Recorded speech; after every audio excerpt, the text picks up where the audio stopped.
This is Top Shop Podcast. Shop Podcast. Top Shop Podcast. Podcast for automotive service business owners by Paul Donahue. Hey, another awesome guest here at the 2024 AMRA MAP conference, Jim Bennett, ATI. I just was speaking with one of the ATI guys last week, and here he is today in the flesh. Director of Training and Development at the Automotive Training Institute full-time. Jim, all you repair shop owners out there, he's not one of these theorists. He owns a 17-bay repair shop. He knows everything ground up. So what were you just saying a few minutes ago? I'm retired military. Did branch? engineering, Navy. Navy. My dad was Navy. I was a construction mechanic. Then I went to the fleet as an engineman, and I spent about half my time with Naval Special Warfare. Had the privilege of inserting and extracting Navy SEALs. Did the job of combat crewman. Awesome. And I was also an instructor and a curriculum developer, which hence I love training and teaching. Right. Yeah. Awesome. Yeah. And how long have you been with ATI now? I've been a client paying them since February of 2009 as a shop owner getting coached. Right. And they've been paying me since the beginning of 3 years ago, January 2021. Oh, so how's that working out? I love training. Swapping checks? I had enough. They helped me enough, got where I could leave my shop and have my manager running the shop. Right. Which is what every manager should work up to. Right, yeah. So even with my company, I'm getting to that point to where I can leave and I've got sales being taken care of. I'm not there yet. But so how long have you been in the automotive industry then altogether? Well, as a toddler, and I'm going to go that far back, right? Okay. We had a home body shop and a home garage. My father worked for Ford Motor Company at the Chicago Assembly, his way up to union president. Oh, no kidding. For the local 551 there. So my whole life has been automotive. I joined the Navy when I was 17, and that's when I went to construction mechanic A school to work on heavy duty equipment. I opened my shop in June of 1998, 4 years before I retired from the Navy. Oh, wow. If you've heard of ASE NATAF, where they accredit high schools, colleges, trade schools. Right, which is declining horribly because when I was a kid going to high school, auto mechanics was they don't have it in school anymore. Well, there's a few that do, but a lot of times the colleges, they got deemed that post-secondary college was more important than trade school. So they didn't have the support, and they weren't evaluated and ranked as high. It's starting to come back, though. But I had the privilege in 2021 of sitting in the accreditation panel for 3 months.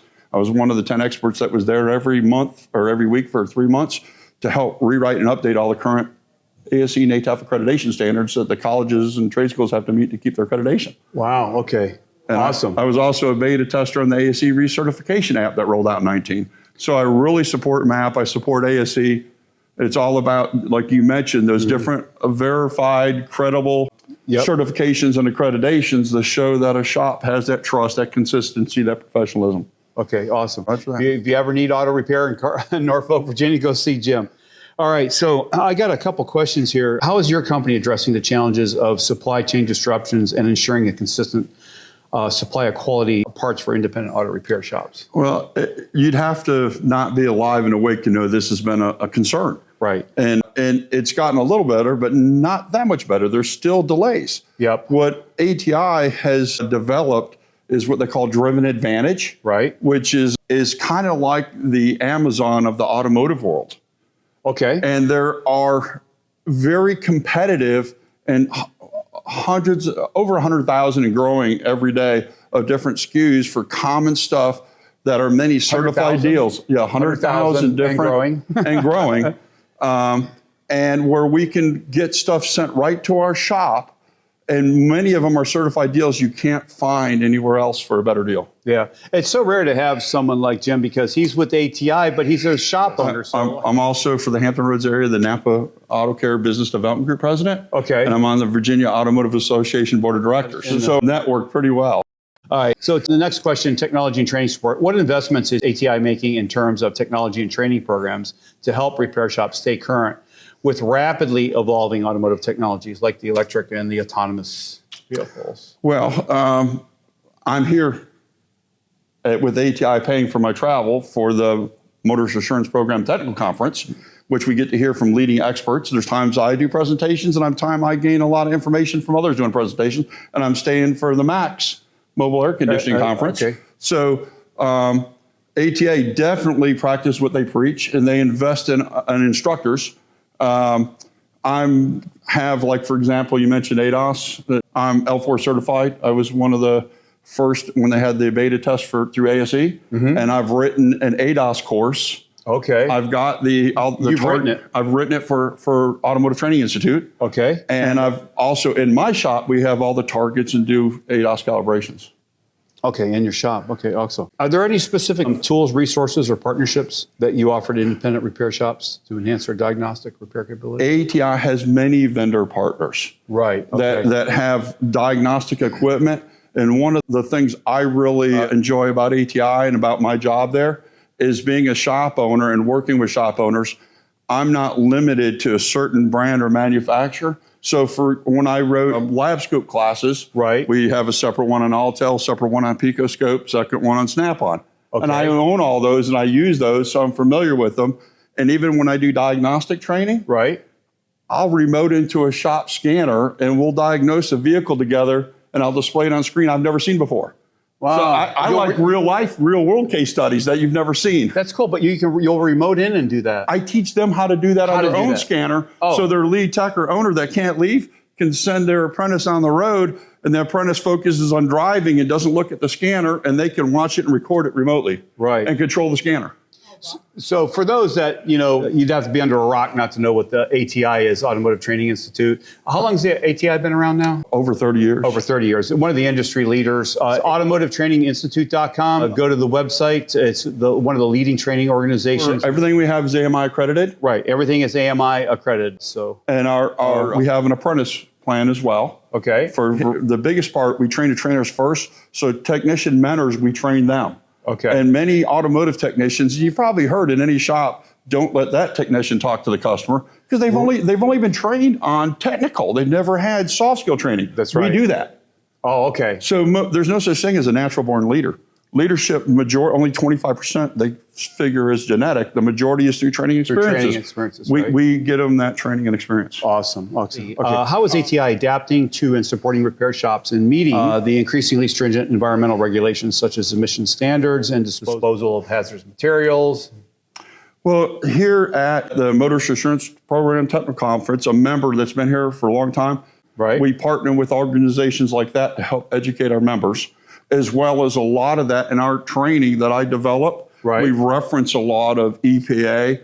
From them? Right, just like for disposing of converters and a lot of stuff, and that you got to hold them for 15 days. Right. So there's a lot of different regulations that we go over and we educate our members on, as well as we make partners with the experts in that area to help keep our members trained. Awesome. Okay, great. How important is AMRA and MAP to ATI? Very important. They're just like they have so many different things with their training and their downloads and products, but their uniform inspection communication standards. It gets everybody on the same page in the shop, where all the technicians, all the advisors are using the same terminology, so you don't confuse the customer. Okay. So, and as an extra product, it does have a shop locator that'll drive some business, but the other values are so much more important than that.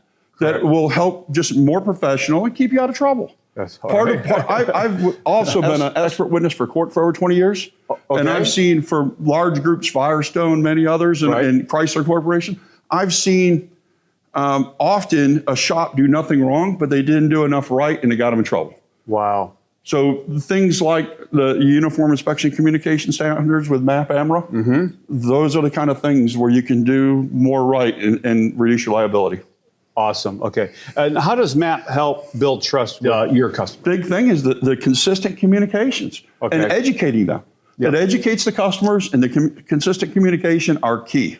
Yep. A lot of what people see on the internet, people don't understand this. I own a digital marketing agency for auto repair shop owners, and it's trust. There's a level of distrust that's built into auto repair. Google will not do local service ads for auto repair shops. The category's not even there. So when someone goes to a website and they see a modern current design, they see Google reviews and right front and center, and they see trust badges, ASA, AMRA, MAP, subconsciously to the consumer that sends trust signals to them, and it helps with build trust instantly online. So why should other organizations join AMRA and MAP? So they get educated for them and their customers, and they get consistent and uniform, And so that, just like one of MAP's main, goals is building trust. It's one of their main messages that is consistent, and that's what so many customers need. There's so many where they don't have a verified digital, they don't have verified pictures on an inspection of the customer's actual vehicle, and so many customers see so many stock you mentioned, from Google or YouTube photos or videos. They want to trust and they want to see legitimate, real accreditations and images of their vehicle. Right. I'm doing a webinar here in just a couple days discussing what John's talking about. It's how to have auto repair shop websites convert better. And one of the ways he just mentioned is having that native imagery, no stock imagery. We don't put stock imagery on any of our clients' websites. And for the price of a lunch, your shop can have AMRA MAP logo on it with a link to this organization, which helps build trust with your local consumer right in your own backyard. All right, thanks, Jim. Really appreciate the time today. AutomotiveTraining.com. Can't wait to have you on Top Shop Podcast. You're going to be a guest I think a lot of people are going to want to tune in and listen to. Thank you. All right, awesome. For additional automotive resources and exclusive content, follow us on Spotify and subscribe to our YouTube channel to catch all our episodes. Thanks again for joining us in the driver's seat, and we'll see you next time for another thrilling episode of Top Shop.